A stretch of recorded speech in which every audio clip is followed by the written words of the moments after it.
Hello, my name's Will and I'm the manager of the Horsted Centre. The Horsted Centre is an outdoors activity centre closely aligned with the Diocese of Norwich vision and mission for education. We're open to everybody and we've been welcoming groups here for residential stays and activity days for over 50 years. Groups, schools and families. We enjoy introducing children and young people to a broad range of outdoors activities, including rock climbing on our climbing tower here, abseiling and zip wire, archery, and we combine those with other water-based activities on the beautiful River Bure, which is just behind our woodland here, including canoeing, kayaking, raft building and stand-up paddleboarding. We've got a fantastic walled garden which provides privacy and plenty of space for the children and young people to run about in and to enjoy each other's company and the sports and the games that we provide here. For us, it's as important to introduce children and young people to their natural environments as it is to adventurous activities.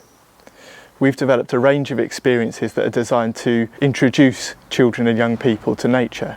These include bushcraft, camp cookery, woodland skills and environmental art sessions here at the centre. But it's more than just being about learning to climb or learning how to paddle a canoe. Throughout their stay here, children grow in confidence. They learn about themselves and they learn about each other. They are challenged by the activities, but they're encouraged and they receive praise as well. And they all have the opportunity to succeed. It's this informal learning that we feel is so important to children's development. We like to think of the Horsted Centre and the grounds that we're in as our outdoors classroom, and it's our outdoors classroom that I'd like to show you today. I'd like to demonstrate how to make artist's charcoal from willow, and I'll take you down to our spinney of woodland at the back of the centre where we've got everything set up that we're going to need. It's a really easy thing to do. It shouldn't take more than an hour or so, and it's a great activity that you can do with children and young people particularly. Because you've got a fire here going, you can extend this activity to make it as long or as short as you want. When you've got the charcoal in there making, for example, you could then cook some baked potatoes, you can boil a kettle, you can have some hot drinks. You could turn it into a whole afternoon of activity really if you wanted to. The idea of making charcoal is it's an ancient technique. It's something that people have been doing around here for a long time. We're also very rich in willow trees, which makes the best charcoal, having the river just down at the bottom here. So I'll take you through what you need and I'll talk you through it as we go.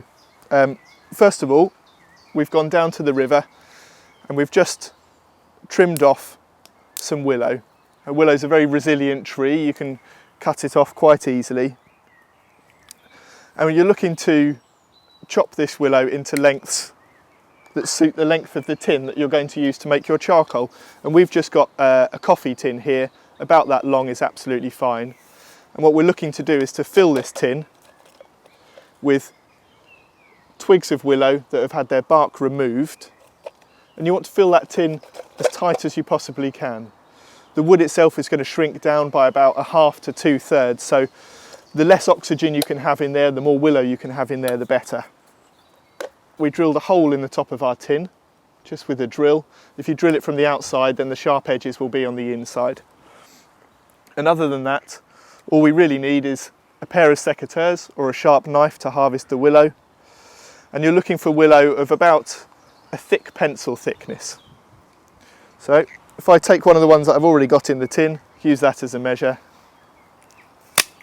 and I'll cut this willow down.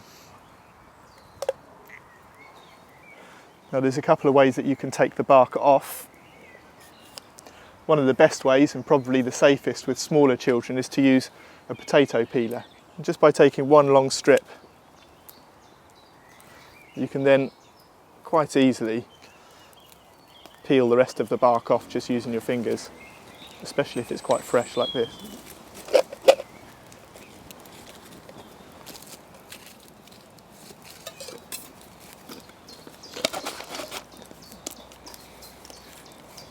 We're going to put this in the fire.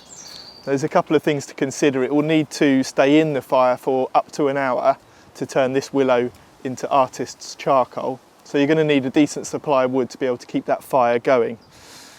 You can take the tin out of the fire and check on the progress of the charcoal at any time. That's not going to affect the process.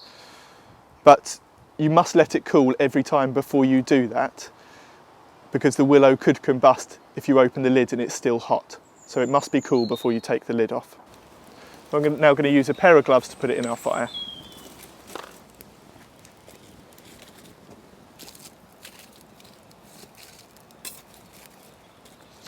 When the willow inside the tin starts to get hot, you'll start to see smoke and steam coming from the hole in the top. The idea is to burn or bake this willow inside the tin in an environment that has as little oxygen as possible. And what you're seeing there is the gases, the oxygen and the moisture from inside the willow coming out through the hole. When that smoke stops to come out of the hole, what you can do is to sharpen a small stick as a plug and to plug that hole with the stick, and perhaps leave the tin in there for maybe another 20 minutes after that before you take it out. It must be cool before you take the lid off. The whole process from putting the tin into the fire and taking it out for something this size would easily be done within an hour. So now you've seen one of the activities that we enjoy doing with young people here at the Horsted Centre. We hope that you'll consider a visit soon and to discover more about what the centre has to offer for you or your group.